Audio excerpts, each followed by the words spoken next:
E aí galera, beleza? Estamos de volta para o segundo dia de correção da primeira fase da Unesp.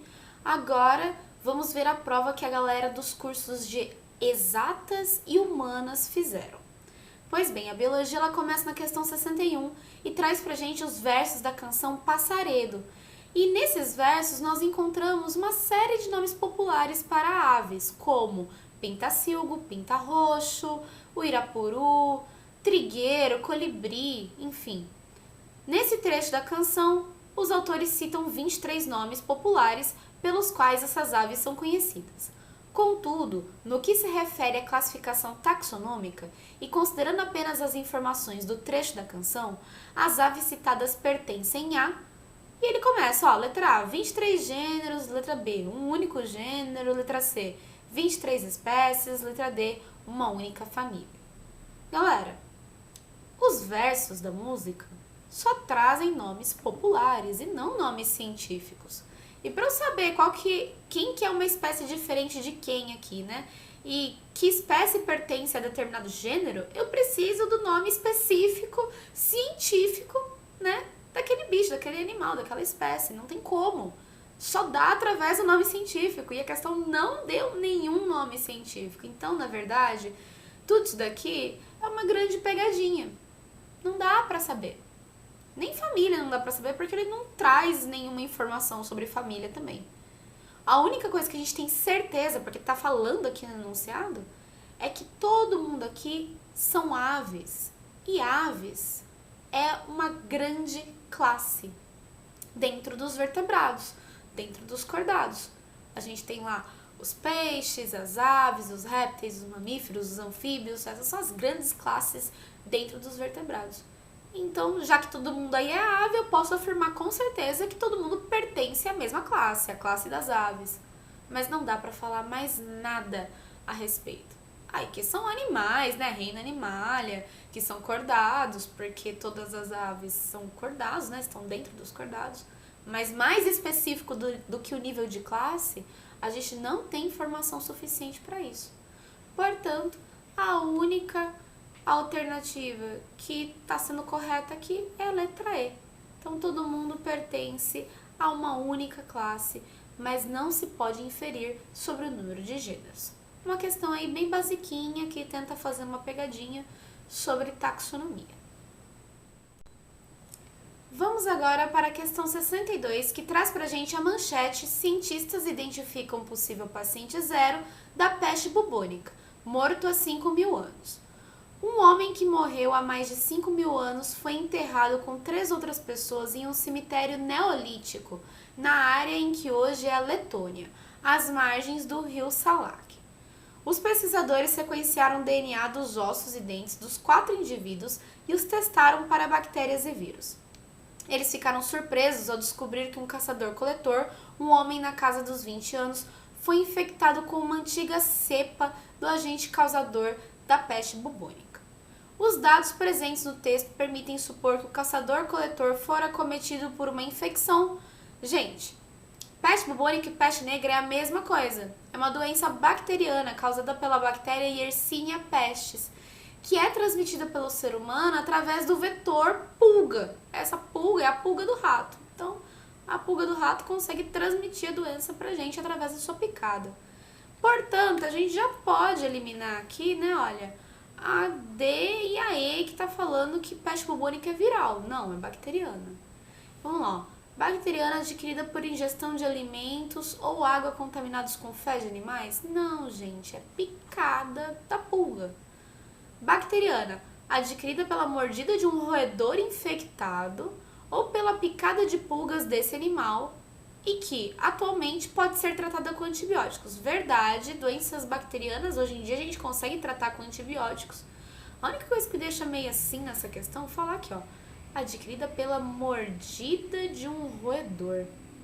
Gente, é uma pegadinha clássica, né? Porque não é o rato que transmite a peste bubônica pra gente, e sim a pulga, que atua como um vetor. Então tá esquisita essa questão. Eu, sinceramente, desconheço de casos, falando aí da mordida do roedor. Também não vou duvidar, né? Mas fica aquela pulguinha atrás da orelha com essa alternativa aí da Unesp, é uma questão que daria para dar uma reavaliada. Mas olha a letra C.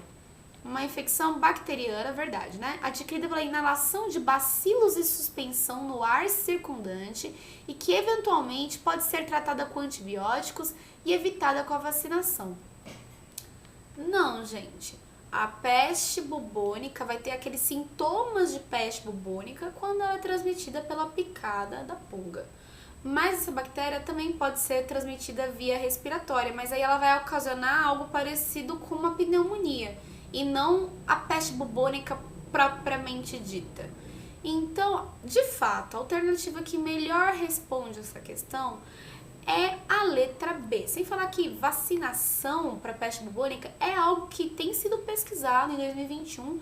A gente encontra umas manchetes aí de Oxford, enfim, lugares pesquisando vacina para peste, mas não sei dizer também se isso já foi lançado, se é algo que é acessado pela população, e a gente sabe que é bem mais difícil de fazer vacina para infecções bacterianas do que virais, né? Tem muito mais vacina para infecções virais.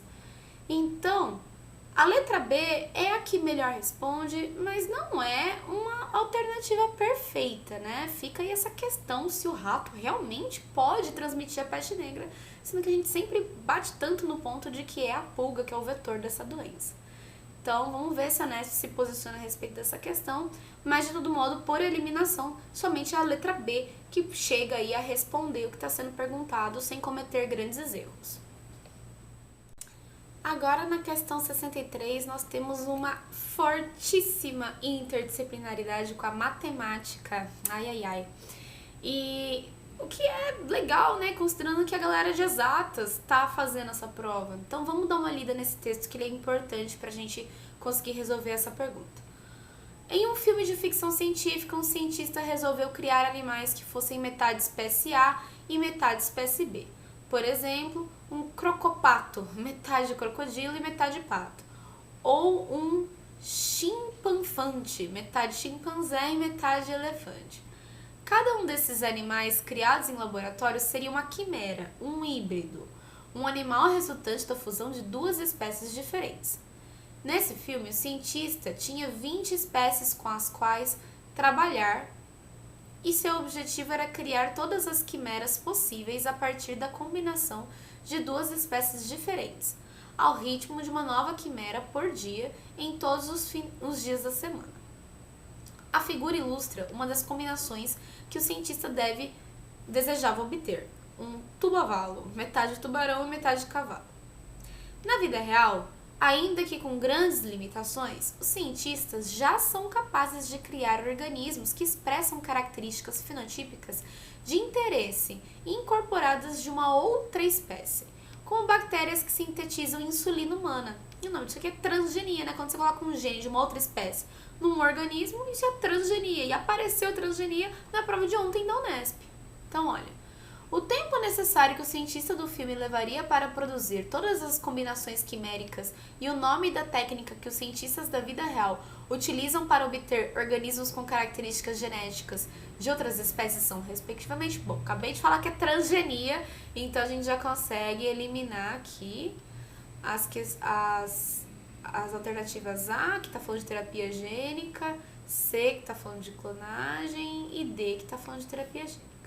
Então a gente fica entre B e E, que as duas trazem transgenia, mas mudam o número de dias para que o cientista consiga criar todas as quimeras. E aqui é onde entra a matemática pesada, para mim, né? Mas vamos ver aqui. Não é tão difícil assim não, gente. É só usar a formulazinha da combinação simples. Por quê? Porque a gente tem 20 espécies distintas que a gente quer agrupar de 2 em 2 e ver quais são essas possíveis combinações. É uma combinação simples. A fórmula disso é assim, ó. Combinação de n elementos de k em k é igual a n fatorial dividido por k fatorial vezes n menos k fatorial também. Vamos substituir aqui, olha. Então, são quantas espécies? 20. Então, combinação de 20 de 2 em 2, que é para fazer as quimeras. É 20 fatorial sobre 2 fatorial vezes 18, né? Que é 20 menos 2 vezes 18 fatorial. Então, vamos melhorar a nossa vida aqui. Olha, o que é 20 fatorial? 20 fatorial é 20 vezes 19 vezes 18 fatorial. Dividido por 2 fatorial, que é 2. 2 vezes 1, 2. Vezes 18 fatorial. Ó, corta, corta. Aqui a gente corta, corta, né? 20 dividido por 2 dá 10. Então, 10 vezes 19 é igual a 190. Considerando que o cientista desejava fazer uma quimera por dia, então o número de dias necessários é o número de combinações possíveis de quimeras. Portanto, a resposta desse exercício é a letra B. Um exercício aí bem matemático no meio da prova de biologia. Agora vamos para a questão 64, que é uma questão bem bacaninha aí de biologia celular. Olha, em um tubo de ensaio contendo apenas água destilada, um pesquisador colocou igual número de células íntegras de hemácia e de algas verdes unicelulares clorofíceas. Após uma hora, o tubo foi centrifugado e o material precipitado foi recolhido com uma pipeta, gotejando sobre uma lâmina de vidro e observado ao microscópio óptico, no qual seria possível identificar a presença de células íntegras. Em seguida, a solução acima do precipitado foi recolhida e submetida à análise bioquímica para a possível identificação de moléculas de hemoglobina ou de clorofila, sendo que essas moléculas aqui ficam no interior dessas células que foram citadas, né? A hemoglobina fica ali no citoplasma da hemácia e a clorofila fica ali contida nos cloroplastos da alga. Nesse experimento, ao microscópio, o pesquisador. Então, para a gente conseguir responder as alternativas aqui, a gente tem que entender o experimento. O que foi esse experimento? A gente pegou um tubo de ensaio e nesse tubo de ensaio a gente colocou água, mas essa água não é qualquer água, é água destilada, ou seja, H2O puro, não tem sal ali. Portanto, se não tem sal naquele meio, esse meio é muito pouco concentrado. Menos concentrado do que as células que a gente vai pôr lá dentro. Portanto, a gente tem um meio hipotônico. Um meio hipotônico. E aí, nesse meio hipotônico, eu vou colocar essas células que estão mais concentradas do que esse meio, como é o caso da hemácia e como é o caso da clorofície, da alga verde. Gente, a hemácia é uma célula vegetal. E se ela está mais concentrada do que o meio, o que acontece? Por osmose, a água vai entrar, vai entrar, vai entrar, vai entrar, e aí a membrana plasmática dessa célula se rompe, e a hemácia que antes era íntegra, explode, estoura. Já no caso da alga aqui, o que acontece? Vai entrando água, vai entrando água, vai entrando água, só que a alga verde, ela tem parede celular de clorofila, e a parede celular de clorofila, ela vai formar uma barreira à entrada de água depois de um certo tempo. Então a célula vai enchendo, enchendo, enchendo, e aí a célula não consegue mais encher porque a parede celular impede essa expansão da célula. Portanto, as células vegetais não vão romper quando elas são colocadas no meio hipotônico. Elas continuam íntegras.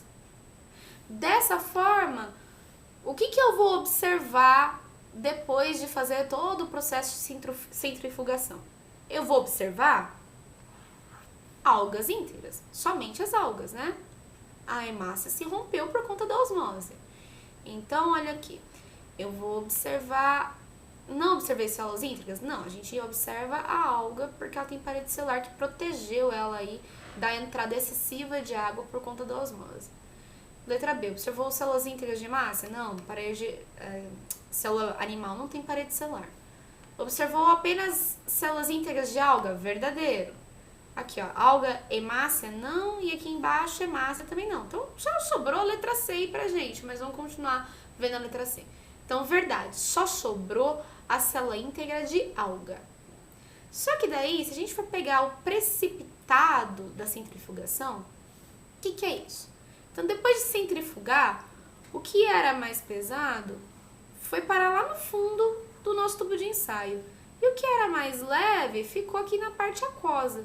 Aqui no fundo a gente vai encontrar então as células íntegras, né? As células íntegras de alga e os restos de hemácia quebrada.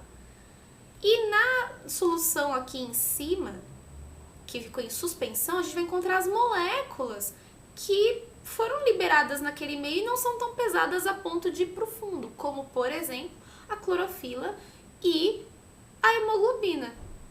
Só que, gente, as algas não se romperam. Então, a clorofila que estava aqui dentro, continua dentro dela. Não foi parar aqui no meio. Já as hemácias se romperam. Então, as hemoglobinas que estavam dentro das hemácias, a gente consegue encontrar elas em suspensão. Portanto, letra C, a gente observa apenas células íntegras de algas e na solução aquosa a gente identifica apenas moléculas de hemoglobina, porque afinal, somente a hemácia se rompeu e dessa forma somente a hemoglobina foi liberada na nossa soluçãozinha do tubo de ensaio. Uma questão aí que demanda muita interpretação de texto para a gente entender o experimento e, é claro, conceitos básicos de biologia, que aqui no caso foi osmose. A questão 65 traz para a gente que as figuras 1, 2 e 3 apresentam, respectivamente, representantes de 3 espécies do gênero Equus, E. cavalos, E. acinos e E. zebra. A gente pode ver aqui, né, os bichinhos. Considere um casal de cada uma dessas espécies e o conjunto cromossômico de cada um desses animais. Sobre esses conjuntos cromossômicos afirma-se que a fêmea de cada espécie tem um número diploide de cromossomos diferente do número diploide de cromossomos do macho da respectiva espécie. Errado, gente. Por quê? O número de cromossomos dentro de uma espécie não varia, independente se é macho ou fêmea. Tá errado a letra A. Letra B. Macho e fêmea de uma mesma espécie compartilham entre si cromossomos sexuais de mesmo tamanho e morfologia. Errado, né? O cromossomo sexual ele varia entre machos e fêmeas de uma espécie. Nos mamíferos, a gente tem a determinação do sexo XY, que significa que os machos são XY e o Y é pequenininho e as fêmeas são XX. Sendo que os dois X são grandões, então difere sim a forma dos cromossomos sexuais. Inclusive, essa é a única diferença na composição genética dos machos para as fêmeas de uma espécie. Então tá errada a letra B. Letra C. Os machos compartilham entre si cromossomos autossômicos de mesmo tamanho e morfologia, os quais diferem dos cromossomos autossômicos das fêmeas? Não, gente, os cromossomos autossômicos são iguais entre machos e fêmeas. O que vai diferir são os cromossomos sexuais. Letra D. Macho e fêmea de uma mesma espécie compartilham entre si um mesmo número diploide de cromossomos, o qual pode diferir do número diploide de cromossomos das demais espécies. Verdadeiro. Então, machos e fêmeas têm o mesmo número de cromossomos organizados em parzinhos, né? Porque é tudo animal, todo mundo é diploide. E esse número de cromossomos pode ser diferente do número de cromossomos das outras espécies. Verdadeiro, letra D. E E. Macho e fêmea de uma mesma espécie não diferem entre si no número, tamanho e morfologia dos cromossomos, mas essas diferenças existem entre animais de espécies diferentes. Não, né, gente? Porque existe o cromossomo sexual que acaba diferindo entre os machos e as fêmeas e, portanto, a letra D responde essa questão aqui, que é uma questão bem basiquinha aí de célula, né, de cromossomo, pegando um quê de genética do núcleo ali, mas que tem que estar bem atento nas alternativas para não se confundir. Agora vamos para a questão 66. Em seu livro O Poder do Movimento das Plantas, publicado em 1880, Darwin relata algumas de suas experiências sobre o tema. Dentre elas, aquela na qual plantou sementes de aveia e fez a luz incidir de diferentes direções sobre as plantas em crescimento. Observou que as plantas sempre se inclinavam em direção da luz, mesmo quando esta era tênue demais para ser percebida pelo olho humano. Criou pequenas tampas escurecidas com tinta nanquim e cobriu a parte superior dos coleóptilos, constatando que paravam de responder à luz. Ficava claro, concluiu ele, que quando a luz atingia a extremidade da planta, estimulava essa parte a liberar algum tipo de mensageiro, que chegando às partes motoras da muda, fazia com que se contorcesse na direção da luz. Atualmente, sabemos que o mensageiro a que Darwin se referia a um hormônio vegetal denominado... Pois bem, gente, esse é aquele experimento que a gente vê lá no comecinho da aula de hormônios vegetais, que o Darwin fez dessa forma, descobriu aí a ação da auxina.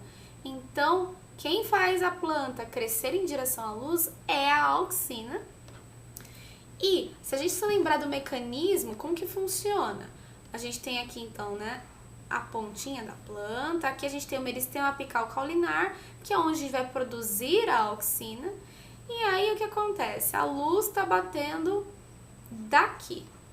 Então, a auxina, que é produzida aqui no meristema apical caulinar, ela vai sendo distribuída pela planta e ela vai ser transportada, jogada para o lado sombreado da planta, fazendo que dessa forma as células do lado sombreado se alonguem mais e, portanto, cresçam mais do que o lado que está iluminado, fazendo com que o lado sombreado se contorça, né? Se sobreponha ao lado iluminado, voltando a planta em direção à fonte luminosa. Então, a auxina é o hormônio, o fito-hormônio, que explica o fototropismo positivo do caule, e a função dele é alongar as células da região sombreada do caule para que essas células cresçam mais e, portanto, se curvem sobre o lado iluminado, voltando o vegetal como um todo para o lado iluminado. Então, o que responde aqui pra gente, ó, gibberellina não, auxina, que promove multiplicação das células? Não, é alongamento celular. Auxina, que inibe multiplicação das células? Não inibe, quer dizer, também não multiplica, é alongamento, mas não é inibição aqui. E letra A, auxina, que promove o alongamento das células dispostas na face não iluminada do caule, permitindo que a face sombreada cresça mais do que a face iluminada e o vegetal se curve em direção à luz. Letra A responde corretamente essa questão. Estamos quase terminando a prova, vamos agora para a questão 67, que traz aqui pra gente o enunciado. Analise o esquema que representa um mecanismo para o controle e manutenção da temperatura ambiente em um determinado cômodo de uma residência. Aí, olha, temperatura no equilíbrio. Aí, se a gente tem um estímulo, termostato detecta a temperatura mais baixa que a do equilíbrio. Isso gera uma resposta, que é aquecimento ligado, que gera o aumento na temperatura do ambiente, portanto, corrigindo a temperatura do equilíbrio. Da mesma forma, se a gente tem um estímulo, termostato detecta a temperatura mais alta do que a do equilíbrio. Isso gera uma resposta que é aquecimento desligado. Esse aquecimento desligado permite que a temperatura do ambiente diminua. E dessa forma a gente restaura a temperatura do equilíbrio. Então aqui a gente percebe uma pequena interdisciplinaridade aí com exatas, vou mostrar pra gente um circuito, né? O organismo humano possui mecanismos fisiológicos análogos ao representado no esquema, os quais mantêm a homeostase ou equilíbrio interno do corpo. Esses mecanismos nada mais são do que o feedback negativo. O que é o feedback negativo? É quando a gente responde a um estímulo de forma a ir contra esse estímulo, como é aqui no exemplo, né? Olha, se a temperatura cai, a resposta é liga o aquecimento, que daí a temperatura aumenta. Então, a resposta vai contra o estímulo. Isso é o feedback negativo. Então, a gente tem que interpretar aqui, ó, dois exemplos de mecanismos fisiológicos que atuam de modo análogo ao representado no esquema ação. Então, a gente tem que interpretar as alternativas e chegar naquela que funcione por feedback negativo, do mesmo jeitinho que está funcionando no enunciado. Letra A determinação da intensidade e frequência das contrações uterinas durante o parto. Já para tudo, gente, por quê? Contração uterina durante o parto é um feedback positivo. O que é feedback positivo? É quando a resposta favorece o estímulo. Então percebam, quando o bebê começa a se chocar contra o útero, isso envia sinais lá para a hipófise posterior, que vai liberar ocitocina. E a ocitocina chega lá no útero e aumenta as contrações. Conforme a gente tem mais contração, mais o bebê se choca contra o útero. Portanto, mais estímulo para a liberação de ocitocina e dessa forma mais contração uterina. Então, repara, a resposta está fazendo com que o estímulo se amplifique e dessa forma a resposta vai sendo amplificada cada vez mais, até que a gente tem tanta contração uterina que o bebê é ejetado e dessa forma o estímulo é interrompido. Então, o feedback positivo não é o que está acontecendo no enunciado, a gente já pode eliminar a letra A. Na letra B, determinação da intensidade e frequência das contrações uterinas durante o parto, também não pode ser. Letra C, secreção de leite pelas glândulas mamárias. Gente, para a glândula mamária fazer leite, precisa de prolactina. Quanto mais prolactina, mais leite. E para o leite ser ejetado da glândula mamária e sair do peito, do seio, precisa de ocitocina, que, como eu acabei de falar, funciona por feedback positivo. Só que agora o estímulo é a sucção do bebê na mama. Então, quanto mais sucção, mais ocitocina é liberada, mais o leite é ejetado. Quando o bebê para de mamar, para a sucção, para a ocitocina. Então, meio esquisitinha aí, né? A secreção de leite pelas glândulas mamárias pode estar servindo ou a prolactina ou liberação do leite, que daí é a ocitocina. Mas olha aqui, ó. E o controle dos batimentos cardíacos e pressão sanguínea quando da perda excessiva de sangue por hemorragia. O que acontece? Quando a gente tem uma hemorragia, o volume sanguíneo diminui. Quando o corpo percebe que o volume sanguíneo diminui, ele tenta corrigir isso, tenta ir contra esse estímulo, um feedback negativo. Portanto, o que ele vai fazer? Vai aumentar a frequência cardíaca para tentar aumentar também a força de contração do coração e assim aumentar a pressão sanguínea. Só que a pessoa, esse feedback positivo não vai funcionar. Por quê? Porque a perda de sangue é constante, está rolando uma hemorragia. Então, por mais que o mecanismo envolvido seja um feedback positivo, ele não vai funcionar que nem no esquema, porque o estímulo não vai ser corrigido, já que está tendo perda de sangue constantemente. Entenderam o que eu estou dizendo?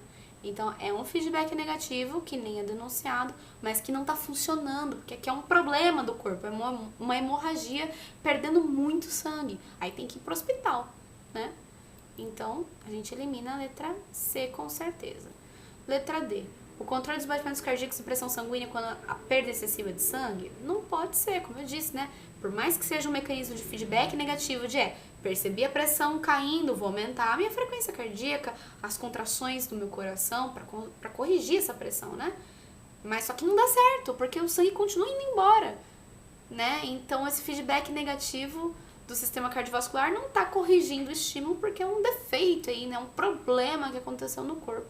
Não pode ser a letra D. Não está funcionando bonitinho que nem está enunciado. E aí a letra E, a produção de hormônios pela tireoide. Verdade, né? A tireoide vai produzir T3 e T4, que vai ser, essa produção só vai acontecer quando a gente tem que a hipófise anterior libera o hormônio estimulante da tireoide, o TSH. Então, TSH lá na tireoide faz com que a tireoide produza T3 e T4. Se aumenta as quantidades de T3 e T4, isso vai diminuir as quantidades de TSH. Portanto, levando a uma posterior diminuição de T3 e T4. Se começa a ficar muito baixa a quantidade de T3 e T4, aí o hipotálamo volta a produzir bastante TSH. Portanto, volta a estimular a tireoide a produzir T3 e T4. Então, perceba que fica ainda uma gangorra, né?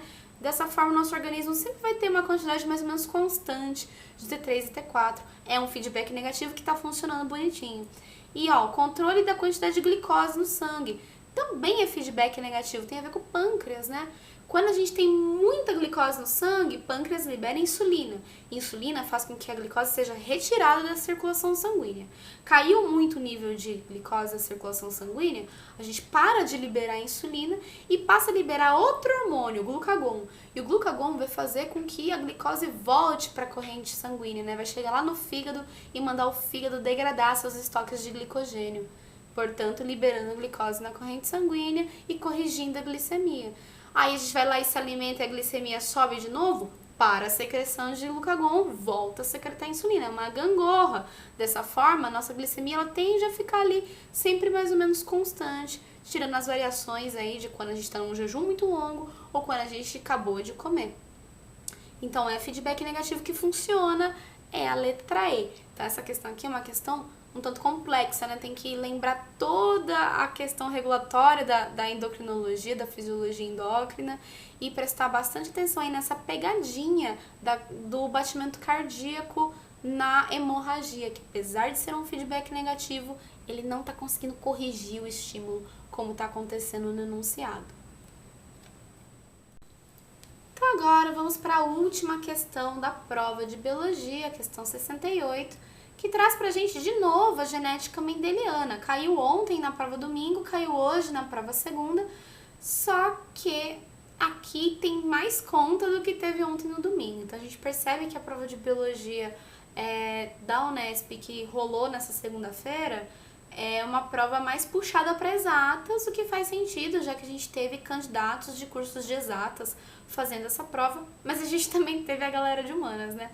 Então, achei que faltou trabalhar um pouco a parte de humanas nas questões de biologia, ficou mais puxado para exatas. Bom, vamos ver o enunciado, ó. Os heredogramas a seguir representam duas famílias A e B.